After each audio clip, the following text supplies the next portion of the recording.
నా కొడుకు ఎంక ఉంటాడు, నేను అన్నీ చేస్తాడు. నాకు పెద్ద మనుషులంతా సహకారం ఉంది. నా కొడుకు మంచిగా చేస్తాడు. నాకు అందరినీ నన్ను కోరుకున్నారు. వాళ్ళు నన్ను గత్తెర గుర్తుకు ఓటేసి గెలిపించుకోవాలని అంటుండ్రు. చూశారు కదా, ఎవరి నోట్ల విన్నా కూడా మహేష్ అనే వ్యక్తి వాళ్ళ అమ్మగారిని గెలిపిస్తే తన కుటుంబంగా భావించి గ్రామాన్ని కూడా చాలా అన్నిట్లలో నేనునంటూ ముందుంటాడని చెప్పేసి చెప్తా ఉన్నారు. ఇంకా మరికొంతమందిని మాట్లాడించే ప్రయత్నం చేద్దాం. నమస్తే సార్. నమస్తే. మీ పేరు? వెంకటరాజరెడ్డి. వెంకటరాజరెడ్డి, మేము మీ గురించి చాలా విన్నాం. మీ ఊర్లో మీరు చాలా ప్రజలకు చాలా సహాయ సహకారాలు అందిస్తారని విన్నాం.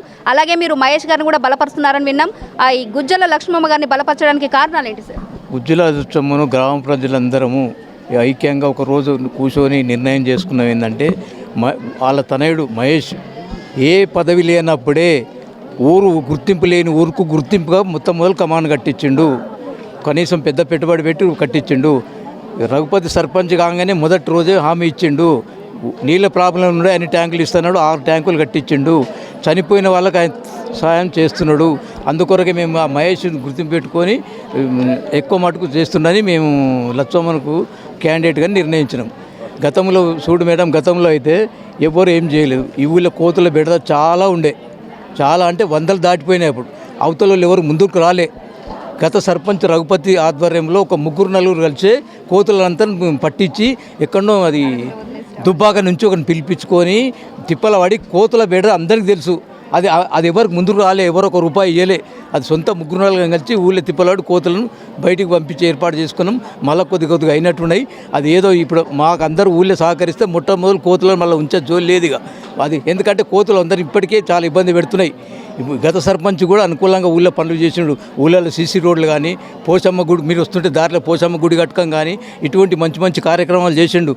ఆయన ఆర్థికంగా లేకపోయినా అందరి సహకారంతో, గవర్నమెంట్ సహకారంతో, గవర్నమెంట్ గుళ్ళు కట్టుండి ఇవ్వకున్నా కానీ బయట చందాలు చేసుకొని మంచి గుడి కట్టించుకున్నాం ఊళ్ళల్లో. అది ఆయన ఊర్లో గుర్తింపు వచ్చింది మంచిగానే.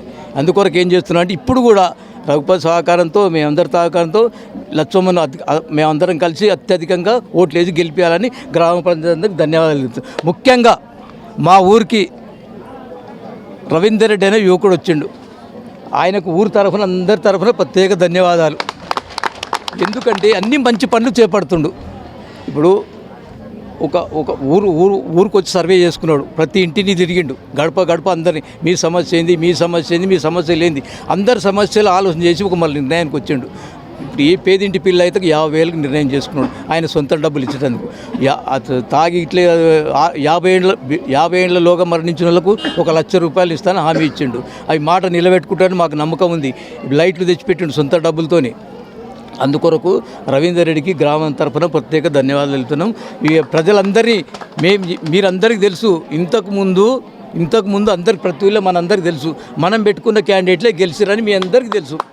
ఈ ఒక్కసారి ఇప్పుడు అందరం కలిసి మన లచ్చమ్మను మీరు భారీ మెజార్టీతో గెలిపిస్తుంది. ఆ లచ్చమ్మ అందరికి అనుకూలం ఉంటుంది, లచ్చమ్మ తనయుడు అందరికి అనుకూలం ఉంటాడు. వాళ్ళతో పాటు ముఖ్యంగా రవీందర్ రెడ్డి మనకు వచ్చిండు కాబట్టి మన ఊరు అభివృద్ధి చేస్తాడు. అభివృద్ధి చేసేందుకు మనం సహకరిస్తాం. లచ్చమ్మ కోటేసి గెలిపించుకుందాం. ఎక్కడ గుర్తుకే.